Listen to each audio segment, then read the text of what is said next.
Got something a little different for my channel today, but it's something I have a lot of passion for. I clearly use a lot of battery-powered devices, and I have a lot of interest in solar power and solar generators or the portable power stations. I'm not by any means an expert yet. No, I'm just somebody who, once I get into something, I dive head first. So aside from little power banks like this will be my first of the actual power stations. I've also got a solar panel, which we're gonna look at later. So I filmed an unboxing of the Anker 521 power station. Then I used it for a little while. I'm gonna put it all together for you. So let's check it out.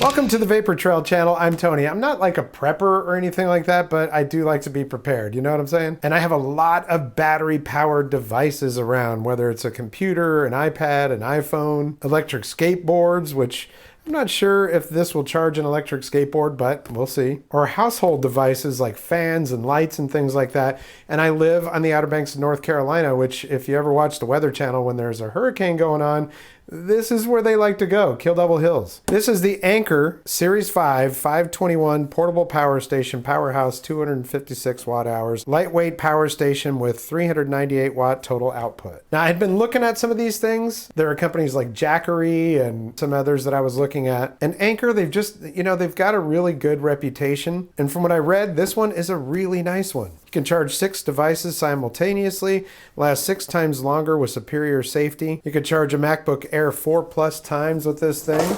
And here on the side, stay powered in a blackout. So when we have hurricanes here, we do have power outages. So you can run lights for 16 hours. A CPAP, if you've got a CPAP and you can't sleep during a blackout, that could be a problem. It'll run that for about 4.8 hours. And of course I got this because I want to be able to use this with my solar panels. So we're going to test that out and see if it works as well. iPhone 12, you charge 20 times. A fan you can run for 5 hours, air pump for 4.8 plus hours. And you can also use these to power like a refrigerator, a powered cooler, like a refrigerated cooler or something like that. Reputation-wise, the choice of 65 million plus happy users right there. Fast charging via leading technology. Now you can charge this with, just regular wall power and a 24-month hassle-free warranty. So to fully recharge the PowerHouse, you got an in-box adapter, 4.1 hours, or USB-C would be 4.3 hours. You could plug it in with your car and charge it 4.1 hours. USB-C plus the inbox adapter, you could charge it in 2.5 hours.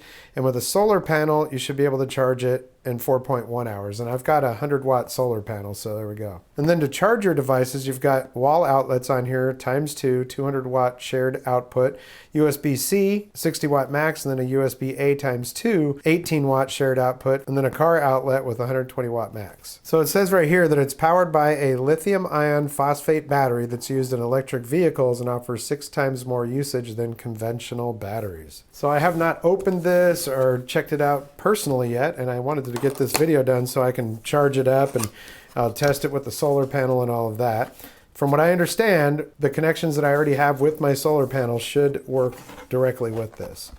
Okay, so let's go ahead and open her up. Of course, I'm filming this now, but what I will do is after I get all the rest of the footage filmed and some usage into it, I will finish this video up and put it all into one for you. So here is the wall power adapter. And it's got, I believe this is an 8-volt connector on there. There we go. It's one of those chunky connectors. What else we have over here? Okay, so this is your adapter for plugging into your car lighter, if you want to charge it that way.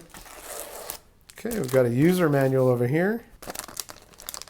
Charge fast, live more. I like that. This is good. I like to see a lot of graphic representations when I'm looking at stuff. Nice. This thing's got a huge display on it, so it's only really a couple of pages. And then you get into other languages and warnings and stuff. So I guess the only thing left to do is pull her out of here.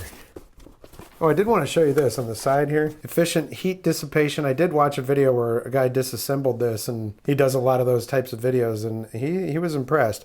Upgraded battery management system with improved temperature control. And there we go.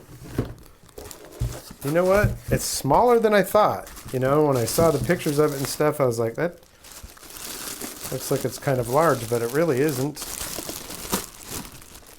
There we go. And I was wondering, I couldn't tell from the images online and stuff whether this was like a rubberized finish. It isn't, but on the website they show that it is super rugged. We've got all kinds of airflow right there for cooling. On the side over here too. But yeah, let me show you a couple images off the website. So they show that it is supposed to be extra rugged, so a little bit of bumping around and droppage, probably not a problem. I see right here on the face of it, we've got power saving right there, and it's easy to tell when it's actually on the power saving thing. Car socket over here. It says back here on the back, recharge your power station to activate it before using for the first time.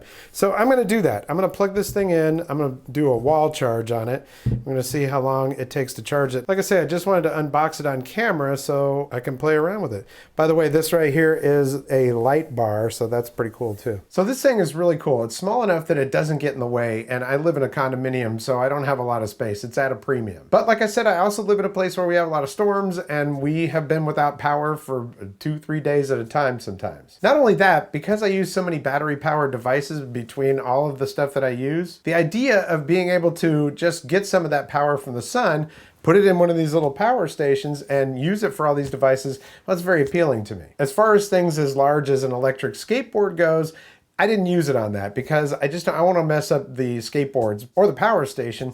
You want to make sure your stuff is paired up, and I'm learning a little bit as I go. I think I need something a little bit more robust, and I'm already looking for something. But this thing easily powers something like an amplifier like the Spark amp that I have. So if I wanted to go to the beach and play electric guitar on the beach, bring it out there, plug it right into that thing, and I'd probably have like a full day's worth of power with that. Fans, refrigerated coolers, portable refrigerators, computers, cameras, and what this is also really cool for is I like to do astrophotography. So if you're going to be doing something like a time lapse, or you're going to be doing star trails or anything where your camera's got to stay on for a while, plug it into this thing, man. It's perfect. And guess what? It's got a light on it. So if you need a light for your workspace while you're out there doing that, it's got that too. A couple of things from the website that I wanted to explain to you. So it has this power saving mode. And I got to tell you, it's really easy to tell when it goes into that because you just flick the little switch and the display has plenty of information on it, but only the information that you need for the application that you're using. So you can see the little icon up there in the corner. Power saving mode, it says to reduce energy waste, the power station will instantly power off once your devices are fully charged.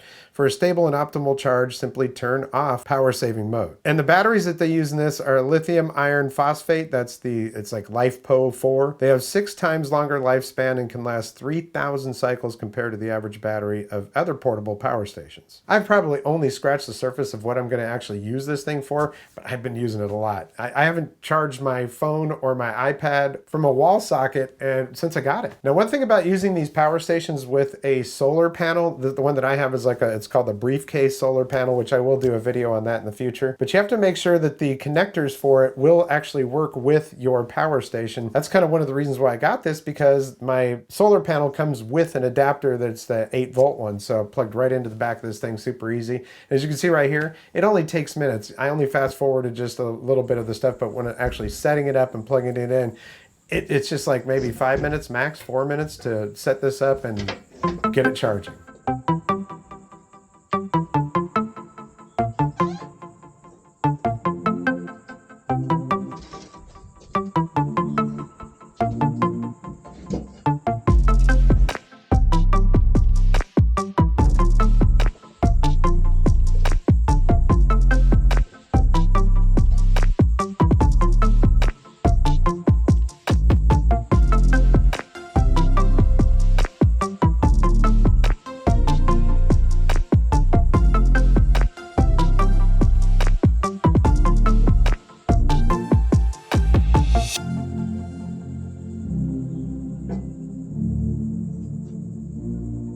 The display on this thing is really, really reflective. I mean, I can see it perfectly good with my eyes, but when you're trying to film it, you can see that it's difficult to get the right angle. But as soon as you plug it in, it starts going. And if you have direct sunlight, this thing charges fast. My little patio, the sun moves and shade will hit part of the panel or whatever, but I'm usually charging it at about 60 watts when I've got full sun. So depending on how much sun you're getting on those panels, this thing charges fast, man. I like it. It also looks really good, and that light on the front of it, it's very very helpful. They sell for about $250. I got it for $199, and they currently have a coupon code on their website, which I'll put a link for down in the description, which you can get it for $199 as well. Now, I don't know how many battery packs you bought, but this one right here, that was 30 bucks, and it's basically 2 batteries inside of there. So multiply that and get all those other features.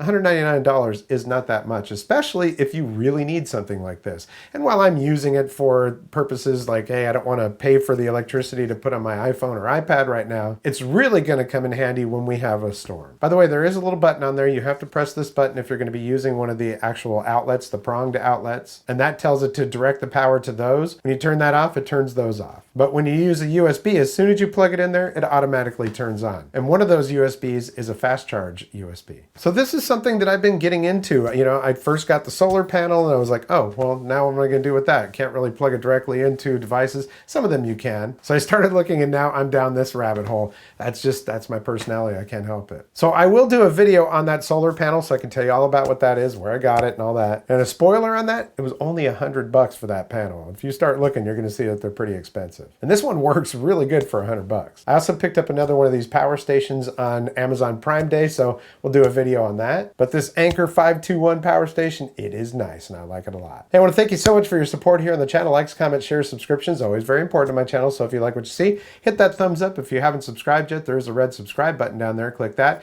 and the notification bell. You'll get notifications when I upload new videos. I have some really cool stuff coming up here on the channel for the content that I've been doing since 2013, as well as electric skateboards, electric bikes, even an electric scooter or two. Most of all, I want to thank you for being here. Well, that's going to do it for this episode. We'll catch you next time on the Vapor Trail channel.